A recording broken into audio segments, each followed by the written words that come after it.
कश्मीर से यह खबर सामने आ रही है जहां पर एनकाउंटर की जानकारी है। जम्मू कश्मीर के शोपियां में एनकाउंटर हुआ है जिसमें 3 दहशतगर्दों को हलाक किया गया है। लश्कर के 3 दहशतगर्द ये बताए जा रहे हैं जिनको सिक्योरिटी फोर्सेस की तरफ से ढेर किया गया है। सीज फायर के बाद ये पहला एनकाउंटर है। शोपियां के केलर में दहशतगर्दों से एनकाउंटर हुआ है। सिक्योरिटी फोर्सेज ने इलाके को घेरा हुआ है, तो वहीं दहशतगर्दाना सरगर्मियों की जानकारी मिलने के बाद सिक्योरिटी फोर्सेज ने यह ऑपरेशन चलाया। तो बड़ी खबर से आपको बताते चले, सीज फायर के बाद भारत और पाक कश्मीर के बाद ये पहला एनकाउंटर है जम्मू कश्मीर में। शोपिया से ये जानकारी मिल रही है जहां पर सीज फायर के बाद ये पहला एनकाउंटर है। शोपिया के केलर में दहशतगर्दों के साथ सिक्योरिटी फोर्सेज का एनकाउंटर देखने को मिला है। सिक्योरिटी फोर्सेज ने इलाके को घेरा हुआ है। दहशतगर्दाना सरगर्मियों की इत्तला मिलने के बाद ये ऑपरेशन चलाया गया।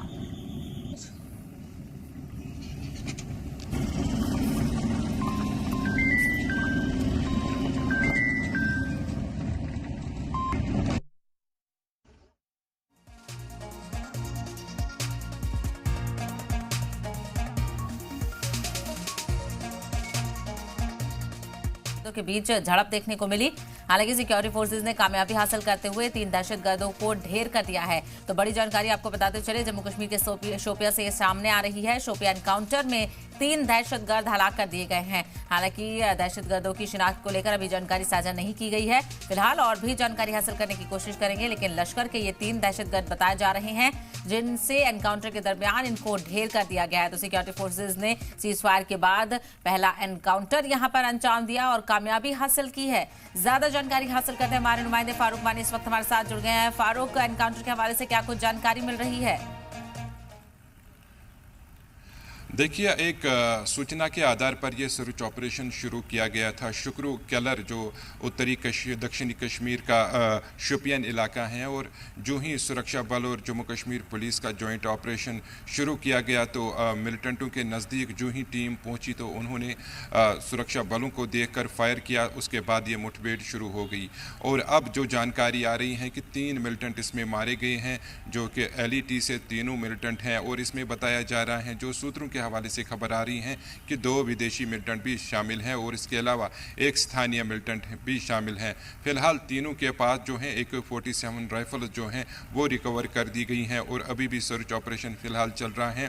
पहले ही जानकारी आ रही थी कि 2 से 3 मिलिटेंट इस इलाके में छुपे हुए हैं। डेनिसली फॉरेस्ट एरिया है ये केलर, और पूरे जंगल में अब जो है सर्च ऑपरेशन को इंटेंसिफाई किया गया है और अन्य चीज़ें भी देखी जा रही हैं और उस जगह को भी अब सैनिटाइज करने की प्रक्रिया शुरू कर दी गई है जहां पर मिलिटेंट छुपे हुए हैं। और देखा जा रहा है कि अन्य हथियार इनके पास तो मौजूद नहीं था। उस बारे में भी जम्मू कश्मीर पुलिस जो है सर्च ऑपरेशन फिलहाल अभी रखा हुआ है। सारे जो एग्जिट एंट्री पॉइंट्स हैं वो भी बंद कर दिए गए हैं। जम्मू कश्मीर पुलिस और सुरक्षा बलों का ये जॉइंट ऑपरेशन चल रहा है और कहा जा रहा है कि जो अभी जानकारी आ रही है सूत्रों के हवाले से कि ये तीनों मिलिटेंट कश्मीर घाटी में सक्रिय थे और पिछले कई वर्षों से ये यहाँ पर ये मिलिटेंट एक्टिविटीज़ को अंजाम दे रहे थे। फिलहाल कहा जा सकता है कि ये जम्मू कश्मीर पुलिस और सुरक्षा बलों के लिए बड़ी सफलता है कि उन्होंने जो आतंकी हमला पहलगाम में हुआ उसके बाद ये पहला ऐसा एनकाउंटर है जिसमें 3 मिलिटेंट जो हैं वो मारे गए हैं। फिलहाल हमने देखा आज ही जम्मू कश्मीर पुलिस ने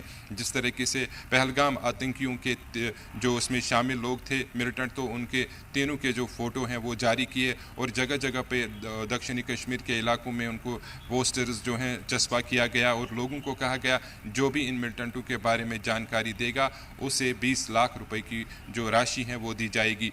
फिलहाल उस हवाले से भी जो डेवलपमेंट है, जम्मू कश्मीर पुलिस लगातार सर्च ऑपरेशन इंटेंसिफाई कर रही है और इस बीच ये जो जानकारी आ रही है इस केलर इलाके में जो कि फॉरेस्ट एरिया में अगर हम देखें जो बेसरन घाटी है वहाँ से जो भी फॉरेस्ट एरिया टच करता है तो वहाँ सर्च ऑपरेशन चल रहा है और ये भी सर्च ऑपरेशन जो है उसी का एक हिस्सा है जो ऑपरेशन अभी चल रहा है जम्मू कश्मीर में। एंटी मिलिटेंसी ऑपरेशन जो इंटेंसिफाई किए गए हैं सेना और जम्मू कश्मीर पुलिस ने, तो ये एक सफलता हाथ लगी है जम्मू कश्मीर पुलिस और सेना के, जिसमें तीनों मिलिटेंट जो हैं अब न्यूट्रलाइज किए गए हैं और अन्य के बारे में भी जो हैं उनके पास क्या कुछ हथियार थे। 3 AK-47 राइफल फिलहाल रिकवर किए गए हैं और अभी ऑपरेशन सर्च ऑपरेशन फिलहाल जारी है। जी।